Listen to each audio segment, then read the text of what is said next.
আজকে আপনারা যে গ্যাসের দামের প্রতিবাদে পথে নেমেছেন, কিন্তু সুকান্ত মজুমদার দাবি করছে যে তৃণমূল নেতারা কৃত্রিমভাবে গ্যাসের সংকট তৈরি করছে, কি বলবেন? দেশের প্রধানমন্ত্রী নিজেই বলেছেন, তাহলে হয় সুকান্ত বাবু মিথ্যে কথা বলছে, না দেশের প্রধানমন্ত্রী মিথ্যে কথা বলছে। দেশের প্রধানমন্ত্রী বলছে 25 দিন আর 45,000 গ্যাস বুক করুন, তার মানে গ্যাস পাওয়া যাচ্ছে না। আর সুকান্ত মজুমদার বলছে গ্যাস পাওয়া যাচ্ছে, তাহলে কে ঠিক বলছে? সুকান্ত বাবু জিজ্ঞেস করে কে ঠিক বলছে? তাহলে হয় দেশের প্রধানমন্ত্রী মিথ্যে কথা বলছে, না সুকান্ত মজুমদার মিথ্যে কথা বলছে। ফলে যে দলের প্রধানমন্ত্রী আর কেন্দ্রীয় মন্ত্রীর মধ্যে সংযোগ নেই, তারা বাংলাদেশ জনসংযোগ করে জিতবে বলে আশা করো? বাংলার মানুষ গোহারা হারাবে। আচ্ছা দাদা, আগে যে 60 দফা 8 দফায় ভোট হতো, হঠাৎ করে দেখা গেল 2 দফায় ভোট হচ্ছে। 2 দফায় করুক, 1 দফায় করুক, হাফ দফায় করুক, বাংলার মানুষ বিজেপি দফা দফা শেষ করবে। দেখো, তখন 8 দফা করেছিল, টেস্ট খেলা হয়েছে। 4 দফা করলে ওয়ানডে হবে, এখন 2 দফা করেছে, 2020 হবে, খেলা হবে, কোনো চাপ নেই। রাতারাতি দেখা গেল মুখ্য সচিবকে পদ থেকে সরিয়ে দেওয়া হচ্ছে, কি বলবেন? ঘুম হচ্ছে না।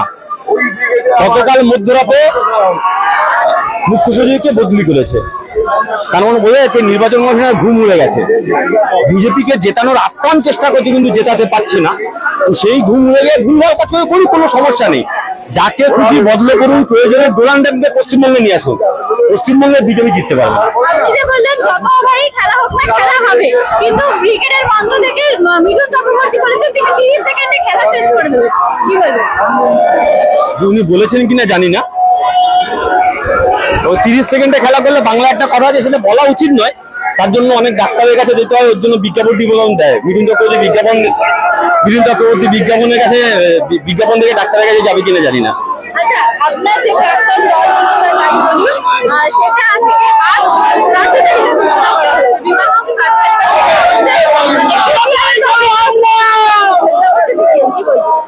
ভালো, মানে যত দ্রুত প্রার্থী তালিকা ঘোষণা করেছে, অত দ্রুত যদি মানুষের সঙ্গে থাকতো, তাহলে কয়েকটা সিট জিততো।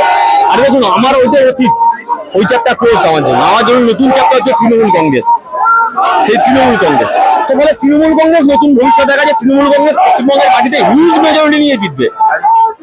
যে আগে করুক, পরে করুক, যখন করুক, কিচ্ছু যায় আসে না। 7 দফায় করুক, 10 দফায় করুক, 20 দফায় করুক, আর 2 দফায় করুক, আর 1 দফায় করুক, তৃণমূল কংগ্রেস 26-এ হিউজ মেজরিটি নিয়ে জিতবে। তো তখন বোঝা যাবে।